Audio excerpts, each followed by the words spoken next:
साथियों नमस्कार। मैं Pawan Kumar Srivastava, retired chief manager bank of Baroda.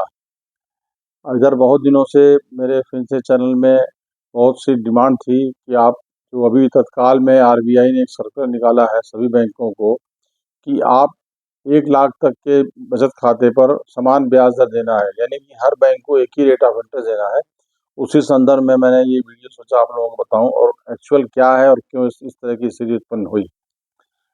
1 lakh तक के जो सेविंग बैंक के जितने भी बैंक हैं उनके में अगर 1 लाख तक का जो बैलेंस है उस पे समान दर से ब्याज दिया जाएगा। यानी ऐसा नहीं होगा कि कोई प्राइवेट बैंक या स्टेट बैंक कोई ज़्यादा ब्याज दे कोई कम ब्याज दे, सबको एक ही ब्याज दर देनी है। और उससे क्या है कि बाजार में जो एक कंपटीशन की मार्केट थी, लोगों को तरह तरह के प्रलोभन दे करके कि हम आपको आप बचत खाते पे 6% ब्याज देंगे, 7% ब्याज देंगे।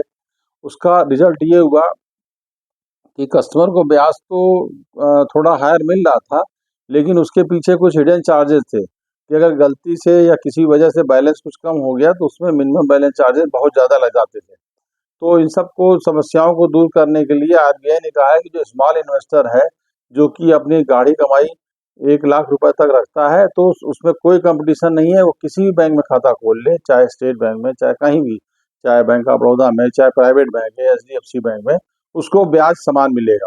और इसका रिजल्ट ये हुआ कि जो प्रतिस्पर्धा बैंकों में आपस थी, वो कम से कम स्मॉल इन्वेस्टर के लिए खत्म हो गई है। क्योंकि आप कहीं भी खाता खोलेंगे तो आपको जो है एक समान ब्याज मिलेगा। लोग ब्याज के चक्कर में कुछ चार्जेज भी ज़्यादा देने लगते थे और ब्याज के चक्कर में दूर दराज के बैंकों में खाता भी खोल लेते थे।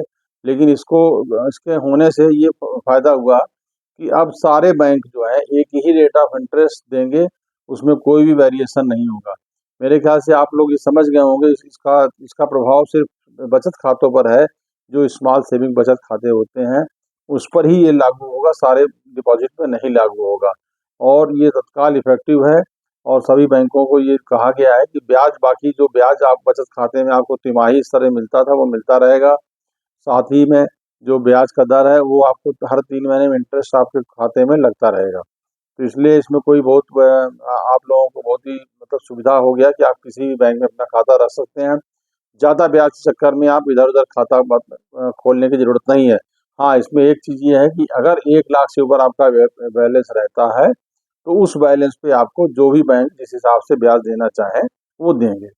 और जो आपका डेली बैलेंस के हिसाब से जो बिल बैलेंस होता है, उसी हिसाब से ब्याज उर्वरता की तरह मिलता रहेगा। और बाकी सारे नियम शर्तों में कोई परिवर्तन नहीं है। इसलिए 1 लाख से ऊपर का जो भी ब्याज, 1 लाख से ऊपर का जो डिपॉजिट होगा, उसके ब्याज में कुछ जो भी बैंक है अपने हिसाब से उसको नियत कर सकते हैं। और आप लोगों को सब ये समझ में आ गया होगा। धन्यवाद।